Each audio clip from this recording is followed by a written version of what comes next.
मी वैशाली शिरसाट तुम्हाला आज थालीपीठ कसं करायचं ती रेसिपी दाखवत आहे। हे थालीपीठचं भाजणीचं पीठ मी करून ठेवलेलं आहे। केव्हा तरी असं वाटत असेल तर आपण थालीपीठ करावं। तर थालीपीठाचं भाजणी म्हणजे जोंधळा, ज्वारी, बाजरी, गहू, तांदूळ, चण्याची डाळ, मग नाचणा असं एक एक वाटी घ्यायचं आणि ती सगळी कडधान्ये भाजून घ्यायची।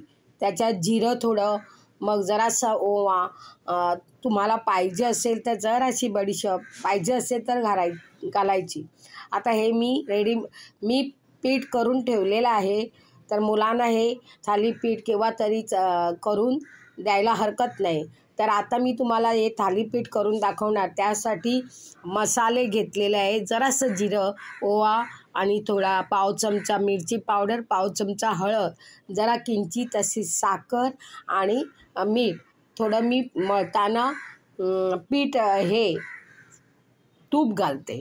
आता एक टोमॅटो चिरून घेतलेला आहे, एक कांदा चिरून घेतला आहे, आलं लसूणची पेस्ट करून घ्यायची पाहिजे असेल तर, आणि हिरवी मिरची। आता मी हे तुम्हाला पीठ करून दाखवते आहे।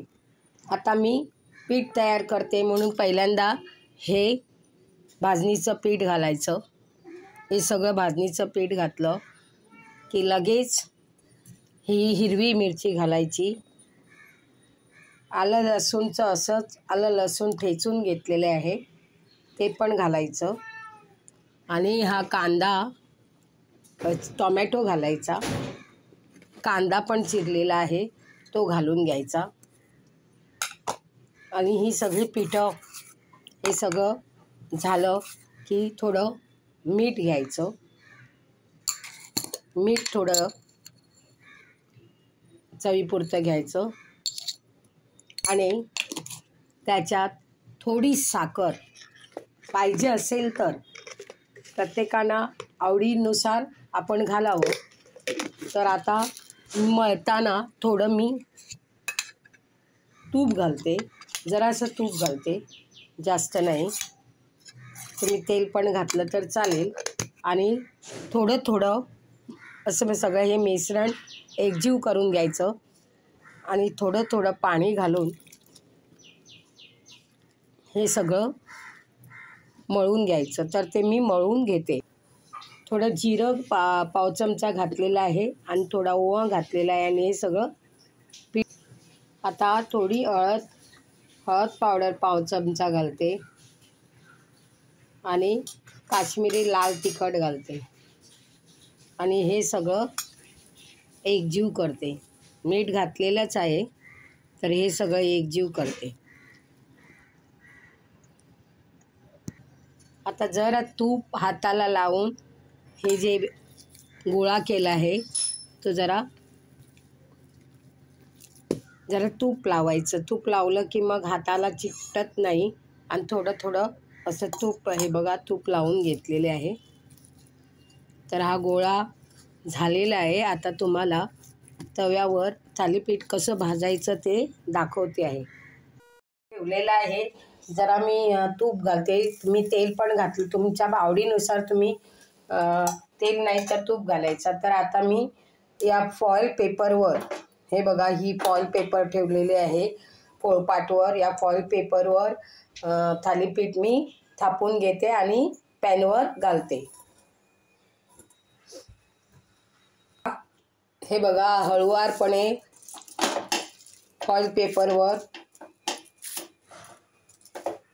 तुम्हाला जेवढी साईज पाहिजे तेवढी करायची, पण मुलांना एकदम मोठी करून आवडत नसेल म्हणून मी या फॉईल पेपर केलेला आहे। हे बघा आता हळुवारपणे काढून, हळुवारपणे असं काढायचं, आणि हे थालीपीठ या फ्राईंग पॅनवर, हे बघा हळुवारपणे घालायचं, आणि थोडं बाजूनी तूप घातले आहे, वर पण जरा घालायचं। अशा प्रकारे मी एक एक थालीपीठ तयार करते। हे बघा मोठा मंद असं गॅस करायचा, आणि असं हळुवारपणे परतून घ्यायचं। तर हे भाजू दे, मग एक एक करून थालीपीठ भाजून घेते. जरा इकडे पाण्याचा हाताला जरा पाणी लावायचं आणि हा असा गोळा करून हळुवारपणे एकदम हळुवारपणे थापून घ्यायचं आहे बघा. आणि एक एक करून हे बघा अशा प्रकारे मी थालीपीठ तयार करते.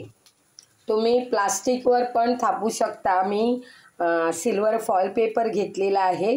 आता हे भाजू दे. हे बघा हे भाजू दे. परतून घेतलेलं आहे. जरा असं परतून घेते आणि किंचित असं तुम्हाला पाहिजे तर खाताना बटर सोडलं तर चालेल असं तूप घालते आणि एक एक करून भाजून घेते. हे थालीपीठ झालेले आहे. हे काढून घेते आणि एका प्लेटमध्ये घालते. आता हे असं दुसरं थालीपीठ आहे.